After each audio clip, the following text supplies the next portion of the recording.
On va ce soir essayer de démêler une affaire dite l'affaire Céline.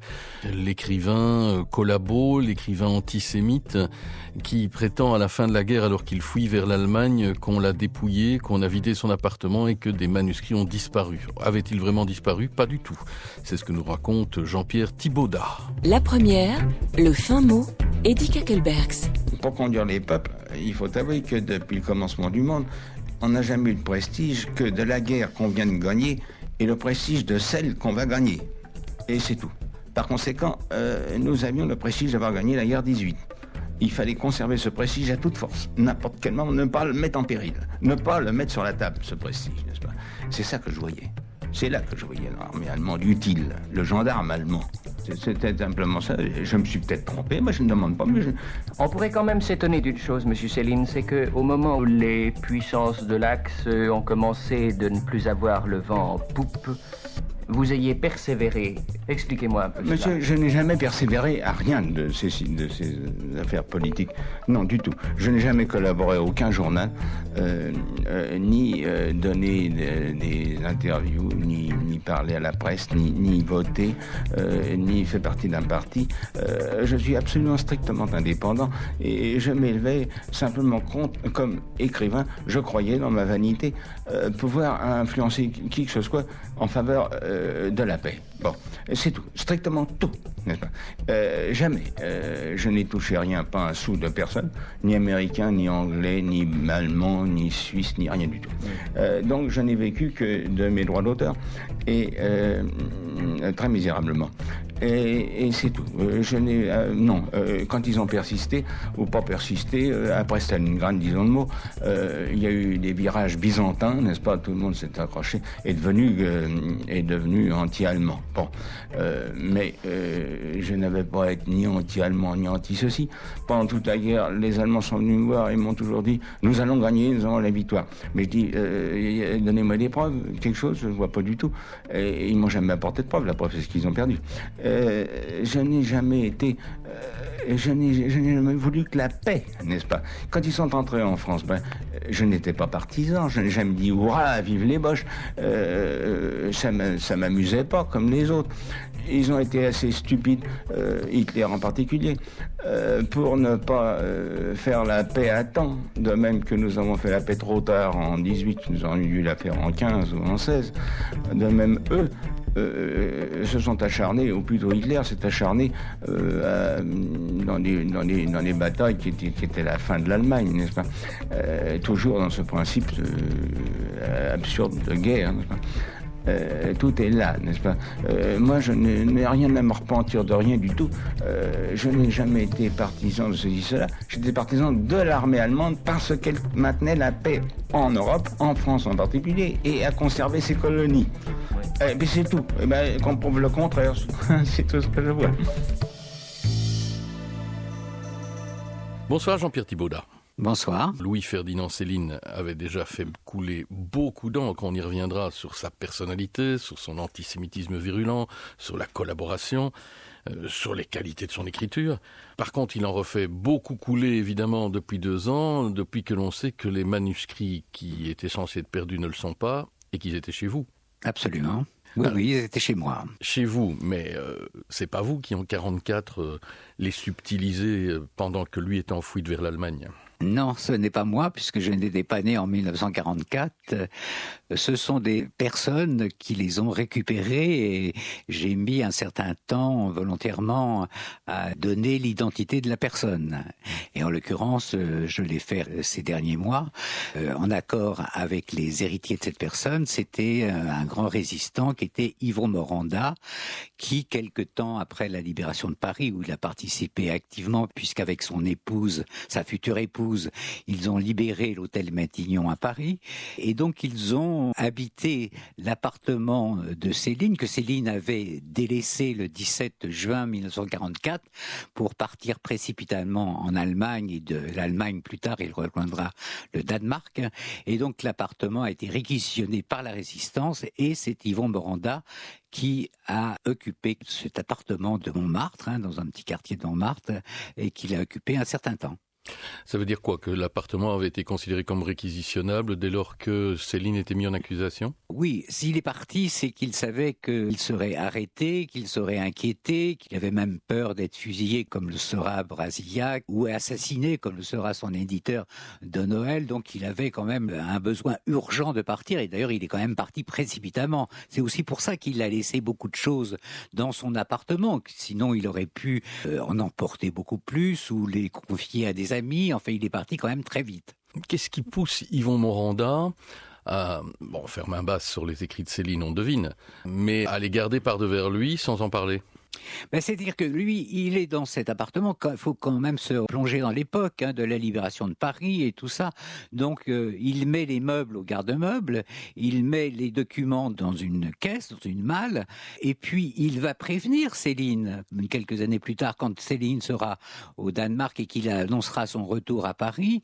D'une part, il fera savoir via son avocat, et tout ça se passe à travers des avocats, il fera savoir qu'il a déposé les meubles au garde-meubles, et qu'il a des documents.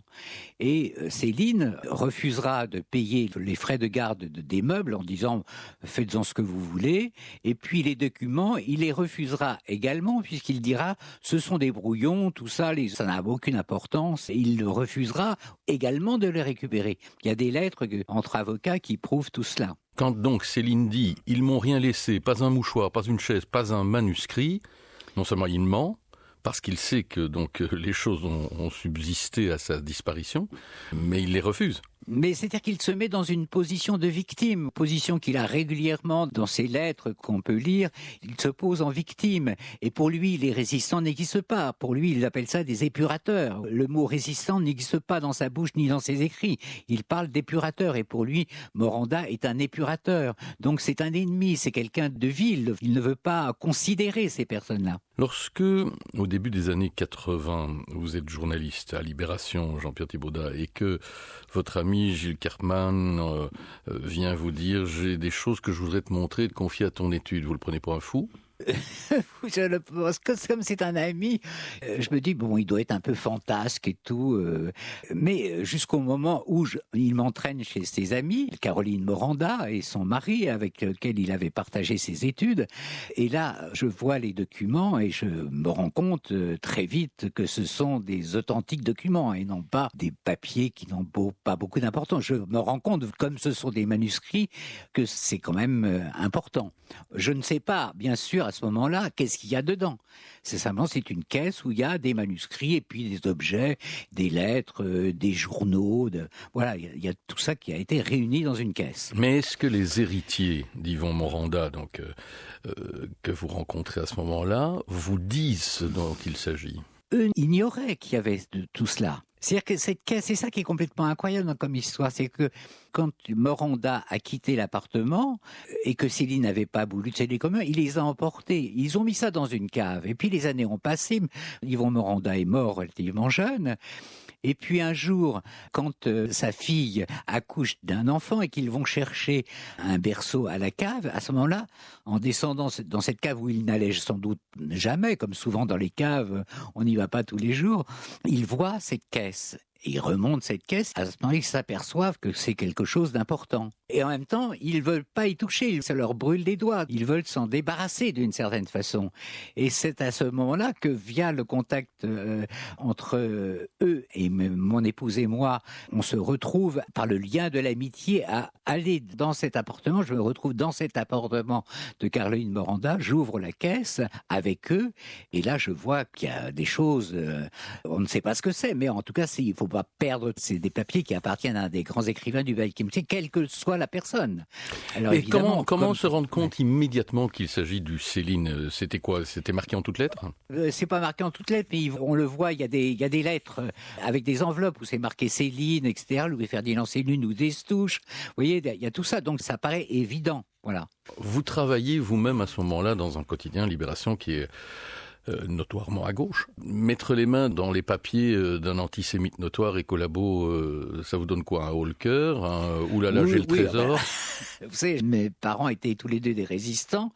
Je n'avais aucune sympathie pour ce genre de personnage, et moi non plus. C'est sûr que la personne, Céline, est abjecte, mais l'écrivain est un grand écrivain. Un des grands écrivains du XXe siècle, ça ne fait aucun doute. Et dans cette caisse, je vois tout de suite qu'il y a, puisque je vois tout de suite un passage de Mort à crédit, par exemple. Vous voyez, je me rends compte qu'il y a des manuscrits qui appartiennent à des œuvres littéraires, voilà. Et c'est à partir du moment où on scelle ce pacte entre Gilles, Caroline Moranda et moi, je récupère tous ces documents et on décide de ne pas en parler. Pourquoi? De ne pas révéler d'où ça vient. Parce que je pense que Caroline avait peur que tout cela produise des choses, disons, nocives par rapport à la mémoire de son père. Vous voyez, ça je comprends. Et je comprends complètement ça. Quoi, on aurait soupçonné son père d'avoir spolié Céline? Oui, pas d'avoir spolié Céline, mais enfin d'avoir gardé ça par de faire lui, vous voyez, alors que lui n'avait qu'une envie, la suite l'a prouvé, c'était de les rendre à Céline, qui n'en a pas voulu. Pourquoi d'ailleurs quelqu'un comme Yvon Moranda se dit ça doit revenir à Céline, alors qu'on est dans une pleine période d'épuration, une pleine période où il faut mettre en lumière les collabos? Pourquoi est-ce qu'il n'apporte pas ça comme preuve à charge finalement? Parce qu'il y a là-dedans des inédits, pour certains, ils ne sont pas des bluettes. Hein. Oui, mais je pense qu'ils n'ont jamais regardé ce qu'il y avait dedans. Donc ils savent qu'ils habitent chez Céline, mais ils n'ont pas la curiosité de savoir ce qu'ils entassent. Visiblement, ils n'ont jamais regardé ce qu'il y avait. Ils ont entassé tout ça, d'ailleurs dans le désordre le plus absolu, ils ont mis un couvercle et c'était fini. Et ils voulaient rendre tout ça. Et Céline n'en a pas vu. Ils ont eu quand même l'intelligence de se dire c'est une chose écrite, ça appartient à un grand écrivain. On va garder tout ça, même si il n'avait aucune amitié pour l'homme, Céline, et collaborateur qu'il a été et antisémite qu'il était. On revient évidemment au moment de votre découverte. Il y a quoi? Plus de 30 ans, près de 40? C'était en 82, printemps. 40 ans, il y a 40 ans. Que faites-vous? Vous emportez la caisse sous le bras en disant je vais étudier tout ça? Absolument. Oui, j'emporte la caisse. Donc, je travaille à plein temps à Libération à l'époque. Donc, je ne peux pas passer 24 heures sur 24 à fouiller dans cette caisse et tout. Je le fais dans des moments de vacances. Vous voyez, l'époque est quand même très intense à Libération à cette époque-là. Et je mets dans un premier temps, je mets ça plusieurs mois avant de classer toutes les choses. Vous voyez, c'était pas sans doute dans des histoires de transport ou d'une cave à l'autre. Voilà. C'était même complètement mélangé. Donc j'ai mis un temps fou à comprendre ce qu'il y avait dedans et à comprendre finalement qu'il y avait dedans des choses qu'on ne connaissait pas de Céline. Ce qu'il faut aussi que l'on éclaire, c'est la conditionnalité, ne rien publier de tout cela avant la mort de la veuve de Céline. Pourquoi? L'héritier de Moranda voulait pas que ça soit dispersé, que des choses soient cachées, par exemple. Il y a des notes totalement antisémites dans cette caisse, qui évidemment, là, pour l'instant, les héritiers qui ont récupéré tout ça n'en parlent pas, bien sûr. Mais il voulait pas que ce soit trié par les héritiers, et puis il voulait pas entendre parler de la veuve de Céline, de la famille Céline. Il voulait pas que ça revienne à la famille Céline du vivant de sa veuve, par rapport à toutes ces années de guerre, d'un côté eux les résistants, de l'autre les collaborateurs. Vous voyez, je comprends ça complètement. En tant que résistant, on n'a aucune envie de faire des cadeaux à des collaborateurs, surtout que elle aurait pu se faire de l'or. Céline avait refusé les choses. Ouais. Céline avait refusé de prendre tout ça. Mais elle aurait pu se faire de l'or, la veuve de Céline, en publiant. Oui, et c'est sans doute pour ça qu'il ne souhaitait pas. En tout cas, c'était le pacte, c'était de ne pas donner ça à la veuve Céline, des pactes que j'ai totalement compris et respectés. Alors par contre, il y a d'autres héritiers. C'est les héritiers de Céline et de sa veuve. Et là, ceux-là vous font pas de cadeaux. Non, alors pas du tout. Puisque, donc, quand Lucette Destouches meurt... Là, vous êtes libéré du pacte, alors. Je suis libéré du pacte. Donc, qu'est-ce que je fais à ce moment-là? Je prends contact avec un avocat, Maître Pierrat, qui est un grand spécialiste des droits d'auteur et qui est par ailleurs l'avocat de l'IMEC. Et moi, mon rêve, je dirais naïf, vous voyez, ça aurait été de donner tous ces documents à l'IMEC, l'Institut de la mémoire de l'édition contemporaine, qui est un des endroits en France où il y a un fonds Céline. Il y a un autre fonds à la Bibliothèque nationale et le deuxième fonds, c'est à l'IMEC. Et moi, ayant été travailler à l'IMEC sur différentes archives, j'avais trouvé que c'était un endroit formidable de travail pour les chercheurs, pour les journalistes merveilleux, qui avait un fonds Céline, qu'il était parfaitement bien tenu. Et je me suis dit, voilà, naïvement, je me disais, ça serait formidable que tout ça aille là-bas. Et c'est ce que je dis aux héritiers quand je les rencontre dans le bureau de Maître Pierrat. Je leur dis ça. Je leur dis, voilà, il y a tout ça dans cette caisse. Je leur montre une liste. Je leur dis, voilà, il y a tout ça dans la caisse et ça serait extraordinaire que tout ça aille dans un fonds public, la Bibliothèque nationale ou l'IMEC. Et là, silence radio. On ne répond pas. Pourquoi ? La réponse, elle viendra quelques mois plus tard avec une accusation de recel. Recel de documents spoliés, on va le dire comme ça, ou volés. Spoliés. Ouais. Spoliés, ça n'a pas été volé, ça n'a pas été volé. Si ça avait été volé, si on vole quelque chose, c'est après pour en faire le commerce, le revendre. Jamais ça a été le cas, jamais. Alors, à partir de ce moment-là, les héritiers en réclament la propriété. Oui. Et elle leur revient. Oui. Comment faites-vous cette course contre la montre pour à la fois leur restituer, sachant qu'ils vont sans doute, effectivement, c'est le cas, n'en publier que les extraits favorables, et pour vous-même pouvoir ensuite raconter l'affaire sans être accusé d'utiliser des documents qui ne vous appartiennent pas? Alors, moi, comme il y a l'accusation de recel, si vous voulez, la police me contacte en me disant, voilà, vous êtes accusé de recel, donc vous êtes convoqué demain matin, ou vous venez avec les documents et tout se passera bien, ou vous venez les mains dans les poches et vous serez inculpé. Alors évidemment, ça va de soi, je suis venu avec tous les documents à la police des littéraires qui se trouve à Nanterre, et je suis arrivé avec 2 énormes sacs qui contenaient toutes les archives, et quand il y a une scène un peu ubuesque, quand j'arrive à Nanterre, le fichier de police me montre un papier en disant « je veux ça ». Et la feuille, c'est celle que j'avais écrite, que j'avais présentée aux héritiers. Donc je lui ris au nez en disant « vous savez, cette feuille, c'est moi qui l'ai écrite, donc je sais parfaitement ce qu'il y a sur cette feuille et tout ce qu'il y a sur cette feuille est dans ces 2 gros sacs que je vous ai apportés ».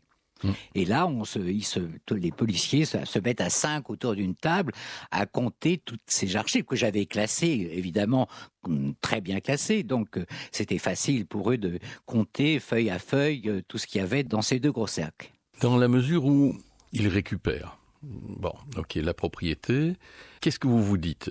Je dois publier l'histoire pour qu'ils ne mentent pas?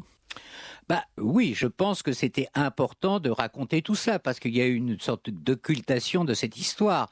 Donc il fallait la rendre publique.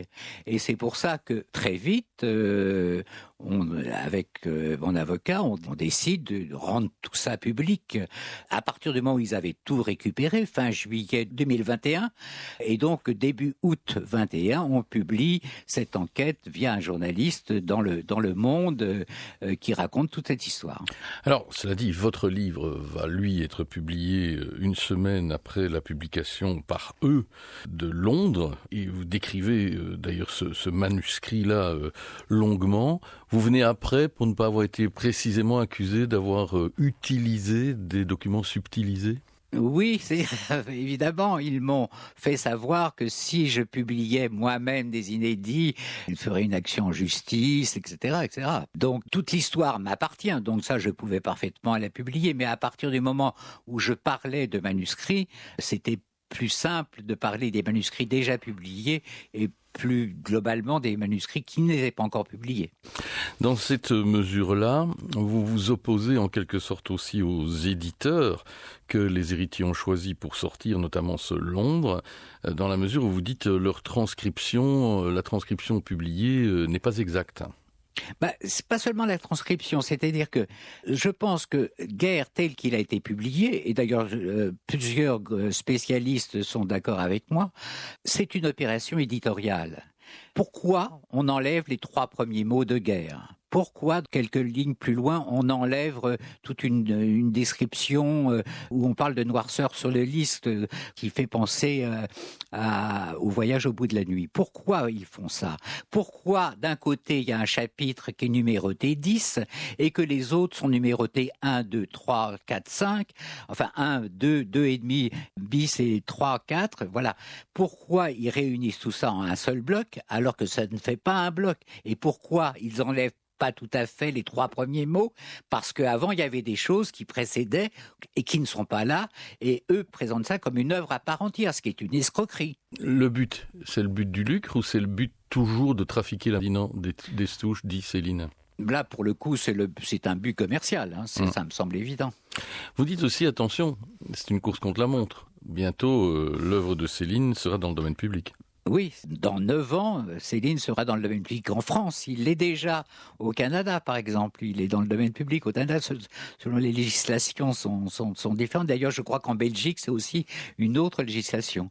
Donc, vous voyez, donc il y a une course contre la montre de la part de l'éditeur, de Gallimard, ce qui est normal, et des héritiers. Je comprends très bien qu'ils aient très envie de publier tout ça très vite, parce qu'il reste encore des inédits à publier. Qui ont été authentifiés ?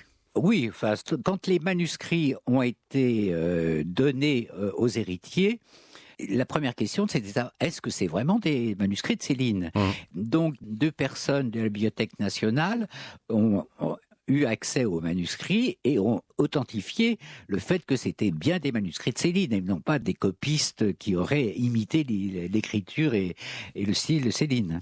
Alors, cette bombe littéraire, en quelque sorte, que vous nous avez révélée et rapportée, est-ce qu'elle sera intégralement publiée un jour ou est-ce que vous craignez au contraire que, effectivement, les morceaux choisis et difficiles soient occultés ?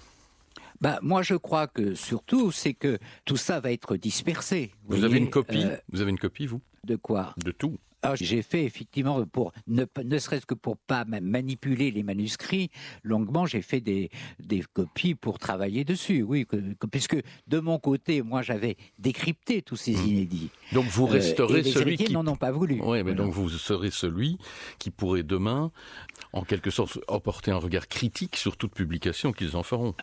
Oui, et ça, ils le savent parfaitement et ça les énerve.